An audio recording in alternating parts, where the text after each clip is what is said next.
नमस्कार, मैं हूं डॉक्टर प्रकाश बेगड़ और मेरे YouTube चैनल में आपका स्वागत करता हूं। जैसा कि अपना जो टॉपिक चल रहा था राजस्थान की ज्योग्राफी, और राजस्थान की ज्योग्राफी में अपन पढ़े थे अर्धशुष्क मरुस्थलीय प्रदेश। अर्धशुष्क मरुस्थलीय प्रदेश को अपने 4 भागों में बांटा था। एक बांटा था अपने घग्गर नदी बेसिन, एक अपन ने बांटा था शेखावाटी नदी बेसिन, एक बांटा था अपन ने नागौर की उच्च भूमि, एक बांटा था अपन ने लूणी नदी बेसिन। तो आज अपन जो दो तो पढ़ लिया था, घग्गर नदी बेसिन पढ़ लिया था, शेखावाटी बेसिन पढ़ लिया था। आज जो अपन पढ़ेंगे नागौर की उच्च भूमि, नागौर की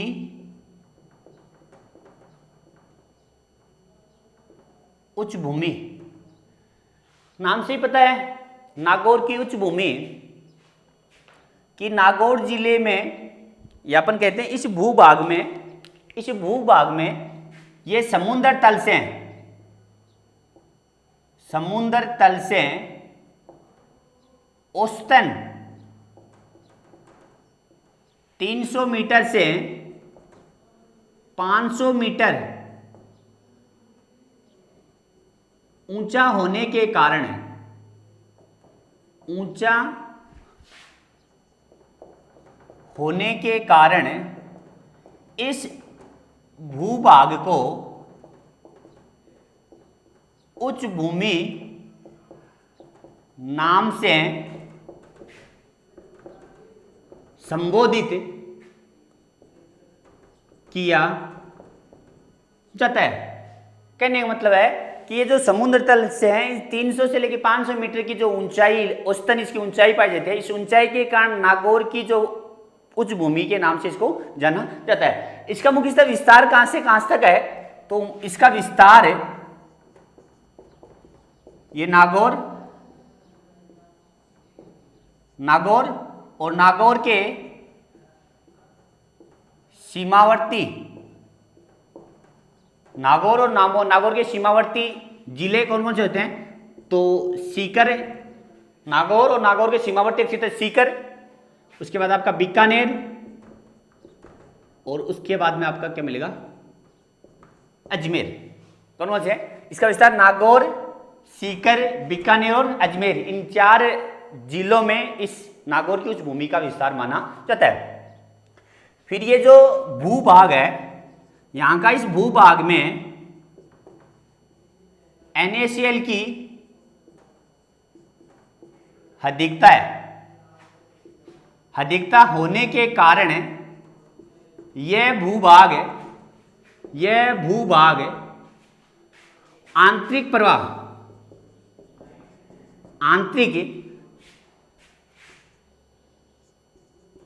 प्रवाह का पूर्णतया प्रदर्शन करती है। कहने का मतलब है इस भूभाग में NaCl लवण की अधिक मात्रा होने के कारण यह भूभाग पूर्णतया आंतरिक प्रवाह का क्या करती है, प्रदर्शन करती है। नेक्स्ट पॉइंट इसका क्या है कि इस भूभाग में NaCl की अधिकता होने के अधिकता होने के कारण यहां पाई जाने वाली क्या है, NaCl की अधिकता के कारण यहां पाई जाने वाली नदी नालों से निर्मित जो झीलें हैं, नदी नालों से बनी हुई जो निर्मित जो झीलें हैं, वो अधिकांश या सर्वाधिक खारे पानी की पाई जाती है। खारे पानी की पाई जाती है। कहने का मतलब है कि इस भूभाग में NaCl की मात्रा अधिक होती है, तो यहां से नदी नालों से निर्मित जो झीलें हैं वो अधिकांश खारे पानी की पाई जाती है।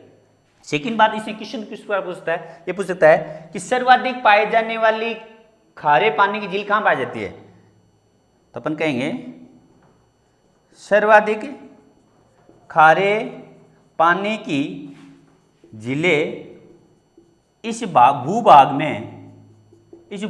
में स्थित होती है। जब पूछ ले किस जिले में स्थित होता है तो जिले का नाम आएगा नागौर। या पूछ ले किस भूभाग में स्थित है, पर बोलेंगे कि नागौर की उच्च भूमि है, वहां सर्वाधिक खारे पानी की झीलें पाई जाती है। नेक्स्ट पॉइंट इसका है, इस भूभाग के जल में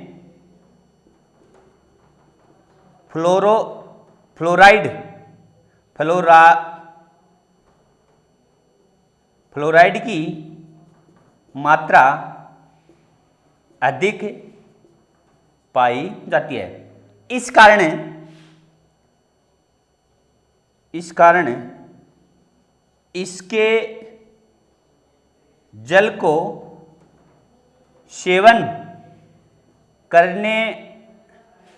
जल के सेवन करने से एक रोग होता है, जल के सेवन करने से फ्लोरोसिस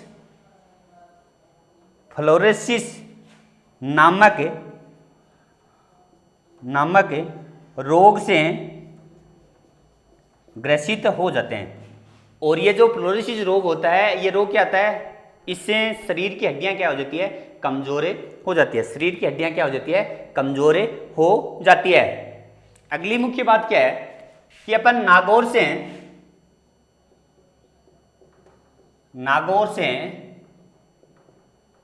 अजमेर के मध्य एक फ्लोराइड युक्त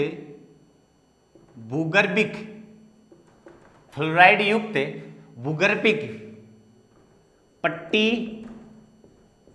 पाई जाती है। और इस पट्टी को आपकी बांका पट्टी या कुब्बड़ पट्टी कहा जाता है।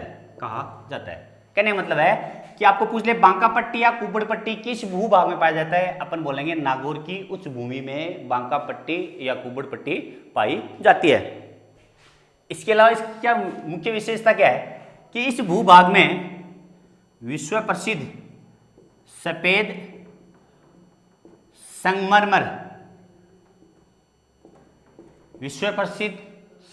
संगमरमर जो अपनी श्रेष्ठता के लिए विश्व प्रसिद्ध है। अपनी श्रेष्ठता के लिए विश्व प्रसिद्ध है। सफेद संगमरमर है, वे विश्व के लिए सर्व प्रसिद्ध है। ये किस भूभाग में पाया जाता है, तो अपन बोलेंगे नागौर की उच्च संगमरमर के लिए मकराना नागौर जिले का एक तहसील है। तो मकराने का सफेद संगमरमर विश्व के लिए क्या है, प्रसिद्ध माना जाता है। विश्व के लिए क्या माना जाता है ना, बहुत इंपॉर्टेंट, बहुत बार पूछता है। ये जो गांठ मंगलोद है, ये किसके लिए प्रसिद्ध है, तो बोलेंगे जिप्सम के लिए। जिप्सम के लिए क्या है, प्रसिद्ध है। तो आप पूछते जिप्सम सबसे ज्यादा कहां पाया जाते हैं, पर बोलेंगे नागौर का गांठ मंगलोद स्थान है, वहां पे जिप्सम सबसे ज्यादा देखिए पाई जाती है। एक चीज और ध्यान, जो नागौर का डेगाना किसके लिए प्रसिद्ध है, तो बोलेंगे अपन टंगस्टन। डेगाना नागौर को टंगस्टन धातु के लिए सर्वाधिक प्रसिद्ध है। तो यहां से आपको एक जनरल साइंस का क्वेश्चन भी पूछ सकता है, सर्वाधिक गलनांक, ये जो टंगस्टन होती है इसका क्या पाया जाता है,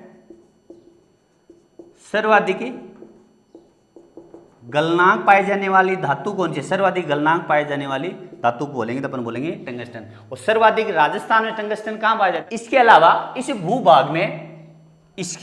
भूभाग में हरे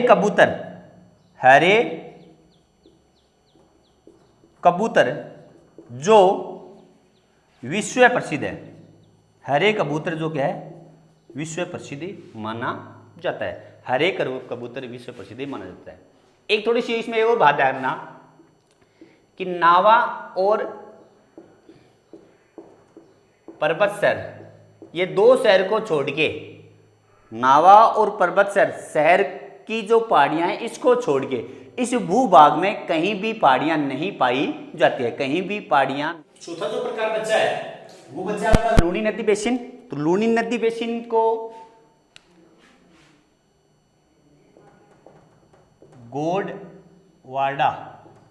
गोडवाड़ा प्रदेश के नाम से भी जाना जाता है। तो आपको पूछ ले गोडवाड़ा प्रदेश किस नाम को कहा जाता है, तो अपन बोलेंगे लूनी नदी बेसिन।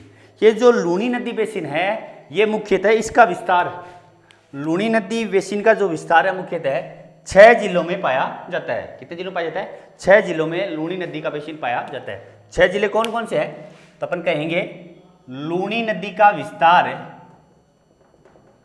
मुख्यतः 6 जिलों में पाया जाता है। पहला, इस लूनी नदी का जो विस्तार है मुख्यतः 6 जिलों में है। 6 जिले कौन कौन से हैं? तो एक जिला आपको मिलेगा नागौर, नागौर के बाद मिलेगा आपको बाड़मेर, बाड़मेर के बाद मिलेगा आपको पाली, पाली के बाद मिलेगा आपको जोधपुर, जोधपुर के बाद मिलेगा आपको जालोर, और जालोर के बाद मिलेगा आपको सिरोही। ध्यान से, नागौर का कौन सा भाग? तो अपन बोलेंगे नागौर का दक्षिण भाग। कौन सा भाग? नागौर का दक्षिण भाग। और सिरोही का अपन बोलेंगे पश्चिम भाग। फिर सुना, राजस्थान के 6 जिले लूनी नदी बेसिन का विस्तार माना जाता है। फर्स्ट नागौर, सेकंड बाड़मेर, तीसरा पाली, चौथा जोधपुर, पांचवा आपका जालोर, छठा सिरोही। नागौर का दक्षिण भाग और सिरोही का पश्चिम भाग, इस भाग के अंदर क्या होता है? विस्तारित होता है। इसके अलावा इसमें तो ध्यान रखना, जो जालोर है आपका, जालोर का एक क्षेत्र है सांचौर, सांचौर क्षेत्र के निम्न भूमि प्रदेश जो अपनी शाखाओं में विभाजित होकर दलदले भाग का निर्माण करती है। जो जालोर है, जालोर का जो सांचौर क्षेत्र है उसमें ये लूनी नदी क्या करती है? अपनी छोटी छोटी शाखाओं में विभाजित हो जाती है, जिससे एक दलदले भाग को निर्माण करती है। इस दलदले भाग को स्थानीय भाषा में रेहड़ या नाला कहा जाता है, रेहड़ या नाला कहा जाता है। तो आपको पूछ सकता है रेहड़ एवं नाला किस भूभाग को कहा जाता है? तो अपन बोलेंगे लूनी नदी बेसिन को। या किसी इस प्रकार पूछ सकता है कि लूनी नदी बेसिन है उसको स्थानीय भाषा में क्या कहा जाता है? तो अपन बोलेंगे नेहड़ या नाला बोला जाता है। इसके अलावा जालौर में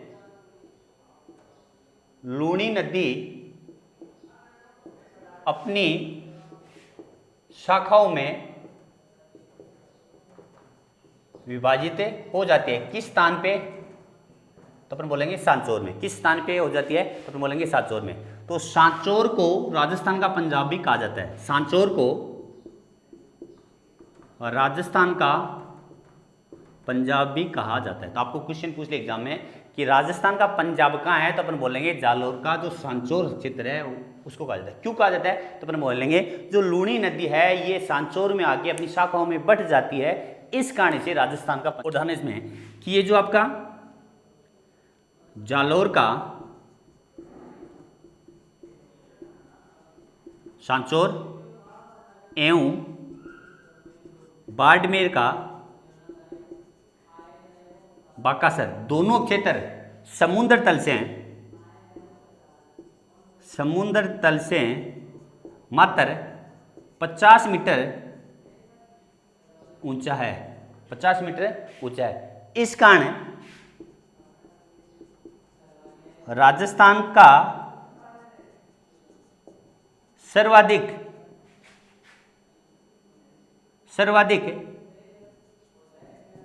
न्यूनतम ऊंचाई वाला स्थान किसको माना जाता है? तो अपन बोलेंगे सांचौर। अपन क्या बोलेंगे राजस्थान का सर्वाधिक न्यूनतम ऊंचाई वाला स्थान किसको माना जाता है? तो अपन बोलेंगे जालोर के सांचौर व बाड़मेर के बाकासर क्षेत्र है, उसको सर्वाधिक राजस्थान का न्यूनतम ऊंचाई वाला स्थान माना जाता है, क्योंकि ये मात्र समुद्र तल से 50 मीटर ऊंचाई पे क्या है ये स्थित होते। क्या कहेंगे?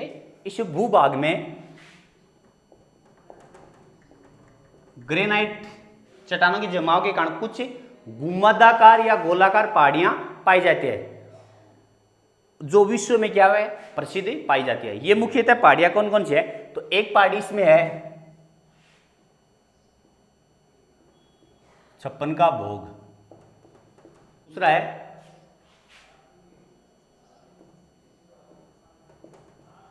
नकोड़ा पर्वत, तीसरा आपका सिवाना पर्वत। छप्पन का भोग, नकोड़ा पर्वत, सिवाना है वह जसवंतपुरा की पहाड़ियाँ, पांचों है एस राणा की पहाड़ियाँ, एस राणा की पहाड़ी। छठा है डोरा पर्वत, सातवां है सुगंध माता पर्वत, आठवां है रोज भाकर पर्वत, प्रकार की पहाड़ियां पाई जाती है। थोड़ा सा ध्यान रखना, ये छप्पन का भोग, नकोड़ा पर्वत और सिवाना पर्वत ये मुख्यतः आपका बाड़मेर में पाए जाएंगे। क्या पाए जाएंगे? बाड़मेर में पाए जाएंगे। ये आपका सिवाना पर्वत है, ये बाड़मेर एवं जालोर में पाए जाते हैं। बाड़मेर क्या पाया? छप्पन का भोग कहाँ पाया जाएगा? बाड़मेर। नकोड़ा पर्वत कहाँ पाया जाएगा? बाड़मेर। सिवाना पर्वत है किस बेसिन में पाया जाएगा? तो आंसर आएगा आपका लूनी नदी बेसिन। अब स्थान का पूछे तो कहाँ पूछेगा? तो अपन बोलेंगे बाड़मेर और जालोर के मध्य ये पाया जाता है। और आपका जो जसवंतपुर की पहाड़ियां हैं ये भी कहाँ पाई जाती है? तो अपन बोलेंगे जालोर में। एस राणपुर की पहाड़ियां तो ये भी कहाँ पाई जाती है? जालोर में। डेरा पर्वत कहाँ पाया जाता है? अपन बोलेंगे जालोर में। आपका सुगंध माता का पर्वत कहाँ पाया जाता है? तो अपन बोलेंगे जालोर में। और अपन बोलेंगे राज भाकर पर्वत कहाँ पाया जाएगा? तो अपन बोलेंगे क्वेश्चन किस प्रकार पूछ सकता है? किस लिए पूछ सकता है कि ये जो गोंडवाना है, गोंडवाना क्षेत्र का जो नकोड़ा पर्वत है, नकोड़ा पर्वत पंच जैन पवित्र स्थल माना जाता है। पंच जैन पवित्र स्थल इसको माना जाता है। तो मैं आपसे ज़्यादा से ज़्यादा निवेदन करता हूँ कि मेरे YouTube चैनल को ज़्यादा से ज़्यादा शेयर एवं लाइक करते रहे, सब्सक्राइब करते रहे, और जहाँ तक हो सके तो मुझे कमेंट बॉक्स में अपना सुझाव देते रहे। जय हिंद, जय भारत।